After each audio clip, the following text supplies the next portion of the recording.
Hard work alone won't get you promoted. Frustrating, right?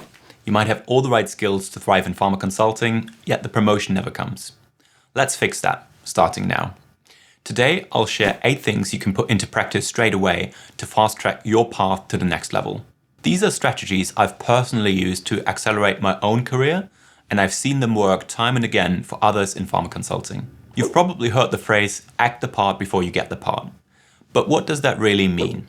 Start by reviewing the job description for the role you want. What skills, priorities, and behaviors define success at that level?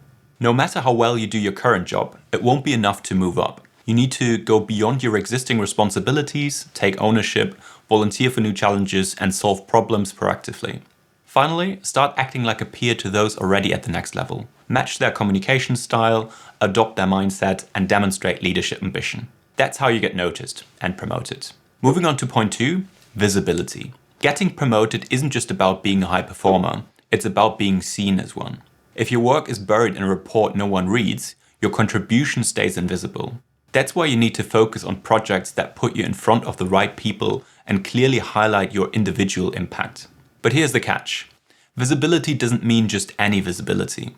For example, working directly with the C-suite might sound very impressive, but if they're not the ones deciding your promotion, it won't help as much as building strong relationships with the actual decision makers. Know who holds the power over your career progression and make sure they see your value. The more critical the project is to your company, the more eyes will be on you. High impact projects raise your profile and build credibility with the key people who can advance your career. It comes down to quality, not quantity in this case. You can do anything, but you can't do everything. Too often I see associates juggling multiple low-impact tasks that get forgotten. Focusing on fewer, higher value projects will set you apart from the competition and accelerate your path to promotion. So how do you get staffed on these high-impact projects? One powerful way is by building your personal brand, making it easier for managers to think of you when key opportunities arise. When you're known as the go-to expert in a specific domain, you naturally become the obvious choice for projects that need that particular expertise. The reality is we all label people, often subconsciously, to simplify how we understand the world around us. Your job is to make sure that label works in your favor. Be the coding wizard, the oncology pathway pro, or the client favorite. The more niche your brand, the easier it is to stand out and get selected. Another way to fast track your promotion is showing your consistent dedication. As the saying goes, hard work beats talent when talent doesn't work hard. And sometimes, simply putting in more effort is enough to stand out. That said, working late regularly can also send the wrong signals. It may raise doubts about your time management or efficiency, with people thinking, if they were really that capable, they'd finish on time. I believe effort beats talent 9 times out of 10, but how you demonstrate that effort matters. Focus your dedication on something you genuinely care about. It's not enough to just say you're committed, you really need to truly mean it. When you show authentic passion and are willing to make real sacrifices for your career growth, you're much more likely to be seen as promotional material. To get one step closer to that promotion, make sure to substantiate your career case. As the renowned statistician W. Edwards Deming said, "In God we trust, all others must bring data." Most organizations strive to base promotion decisions on measurable, quantifiable evidence to minimize bias and subjectivity. I know it can be frustrating to be passed over for a promotion despite all the value that you bring to the company. Have you really been tracking and documenting your achievements consistently? Recording your successes not only clarifies your impact, but also helps your sponsors, especially your line managers, to make a strong case for you. Assuming your manager understands your work, they should be your biggest advocate. Whenever possible, quantify your contributions. How many projects did you lead? How much revenue did you generate?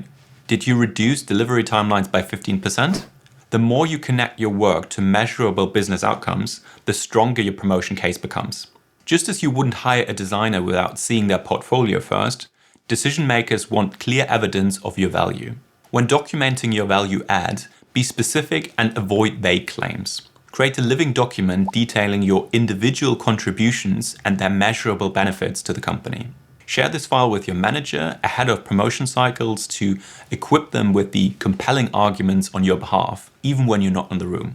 If you want to rise through the ranks quickly, then you've got to make sure that your clients are your biggest fans. In pharma consulting, feedback from clients is one of the fastest ways your name reaches senior leadership, whether for the right reasons or for the wrong ones. Pharma consultancies are service businesses. That means client satisfaction isn't just important, it's a core performance metric. At the end of a project, many firms will send out a feedback survey to the client. And here's something I've learned from experience. Filling out a survey isn't exactly top of the to-do list for someone working in pharma. So give them a friendly nudge, it's definitely worth it. Why? Because when a client takes the time to endorse your work, it builds trust. Not just externally, but also internally with the leadership. It shows you're not just technically competent, but also commercially focused. And let's face it, people prefer working with people they like. Strong relationships lead to repeat business, and that feeds directly into stronger performance reviews. It also signals that you're ready to take ownership of client relationships, shifting from pure delivery to roles with more managerial, relational, and revenue responsibilities. Sometimes the best career move is to move on. Knowing when to dust off your CV and explore other opportunities is something people often overlook, especially in consulting, where loyalty and grit are valued very much. But when is the right time to make a change? There are plenty of signs that the problem isn't you, but instead it's the company. Here are a few big ones. If there's no room to grow, whether that's due to structural, cultural, or political reasons, then no amount of hard work will get you promoted, even if you're ticking every box on this list. Another red flag? Rigid promotion timelines. If your firm expects everyone to wait 2 years in a role before even being considered for promotion, it's not set up for high performers. Top performers need flexibility, and they deserve mentors who invest in them and advocate for their progress. If no one's willing to back you, you're either in the wrong place or not quite the overperformer you think you are. It's dangerously easy to fall into what's known as the boiling frog effect, also referred to as creeping normality. You tolerate small frustrations for years, only taking action when things become unbearable. Don't wait for it to get that bad. If you feel boxed in or undervalued, that's your sign. Staying too long in the wrong company is a real career risk, because the best move isn't always up. Sometimes it's just out. Last but not least, remember that promotions rarely happen unless you ask. Don't assume they're automatic, or that anyone's is going to offer you one without you taking the initiative. You need to make the first move. Asking for a promotion shows confidence, signals your ambition, and gives your manager a chance to offer feedback if you're not quite ready yet. Be clear and direct about what you want. And when you ask, leave modesty at the door, because if you don't believe in yourself, why should anyone else? And finally, if you don't ask, the answer is always no. I can already see that promotion in your future. But before you storm your manager's office, pick one of these videos to watch next. YouTube thinks you'll like them, and hey, YouTube's usually right.